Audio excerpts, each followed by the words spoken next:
Salut, bienvenue dans le lab. Est-ce que tu t'es déjà demandé pourquoi le mois d'octobre s'appelle le mois d'Octobre Rose? Et est-ce que tu connais réellement le combat d'Octobre Rose? Ça tombe bien parce qu'on va en parler dans cette vidéo.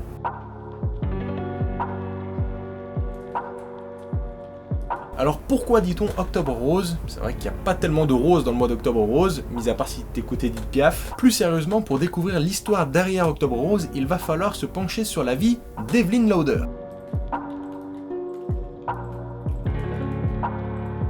Evelyn Lauder est une femme née le 12 août 1936 en Autriche, à Vienne. En 1938, alors qu'elle n'a que 2 ans, elle quitte l'Autriche occupée avec sa famille pour arriver à New York en 1940. En grandissant, elle multiplie les bonnes notes et rejoint la société familiale Estée Lauder.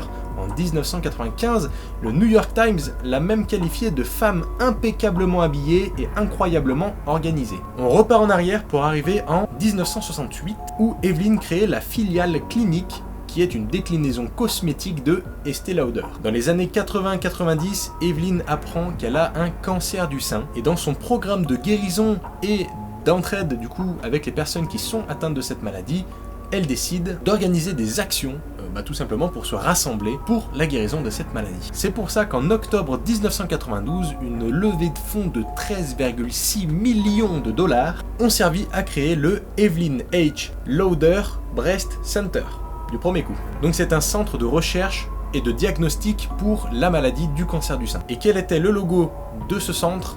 Le ruban rose. Plus qu'un logo, ce ruban est devenu un réel symbole pour mettre en avant ce mois d'octobre 1992 où Evelyn Lauder a décidé d'investir tout ce qu'elle avait pour la recherche d'un traitement au cancer du sein. Le 12 novembre 2011, à l'âge de 75 ans, Evelyn Lauder, qui est à l'époque la tête de la recherche pour le cancer du sein, s'éteint. À ce moment-là, la compagnie d'aviation Delta Airlines, qui avait peint un Boeing 767, qui était l'un des plus grands avions au monde, en l'honneur du Breast Cancer Research Foundation d'Evelyn, a décidé de rebaptiser et renommer le même avion en sa mémoire. Cette action permet de commémorer la mémoire et tous les efforts qu'a fait Evelyn Lauder dans toute sa vie. Et surtout, ça permet de soutenir les 2,3 millions de personnes chaque année qui découvrent qu'ils ont un cancer du sein.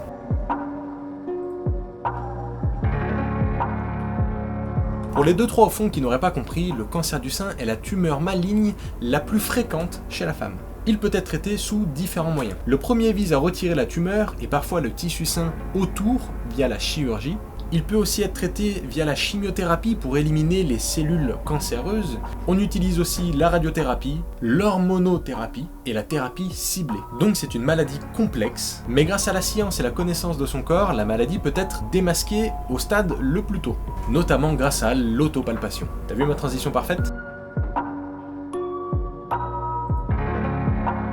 Mais dis donc Mathias, c'est quoi l'autopalpation? Tu nous sors des mots, tu n'expliques jamais. Ça tombe bien que tu poses cette question, j'allais justement t'en parler. L'autopalpation, c'est un examen, plutôt un auto-examen, pour démasquer une tumeur maligne, donc du coup le cancer du sein, si tu as bien suivi. Ça consiste tout simplement à te palper, du coup au niveau des seins, et à essayer de spotter une petite boule. Si tu veux plus d'informations, on t'a fait un guide complet sur wikisexy.fr qui est notre blog, notre plateforme principale, donc je t'invite à faire un tour. Donc pour résumer, en quelques minutes par mois, tu peux t'auto-diagnostiquer le cancer du sein.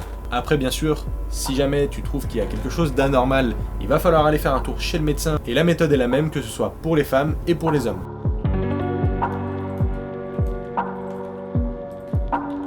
Il y a quelque chose qui te choque là dans ma phrase? Effectivement, même les hommes peuvent être atteints du cancer du sein. Oui, les hommes peuvent avoir le cancer du sein parce que nous aussi, nous avons des tissus mammaires. Ils sont cependant bien moins développés que les tissus du corps de la femme.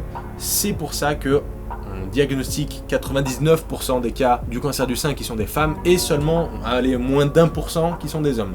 Mais cela reste quand même un risque. Voilà, avec ça tu connais toute l'histoire d'Octobre Rose, tu connais le guide de l'autopalpation, tu sais aussi que même les hommes peuvent être atteints de ce fameux cancer du sein. Autodiagnostique-toi tous les mois, c'est vraiment très important. Si jamais tu as des questions sexo ou de tous les sujets qui gravitent autour, je t'invite à faire un tour sur wikisexy.fr. En attendant, je te retrouve pour le prochain épisode du Lab.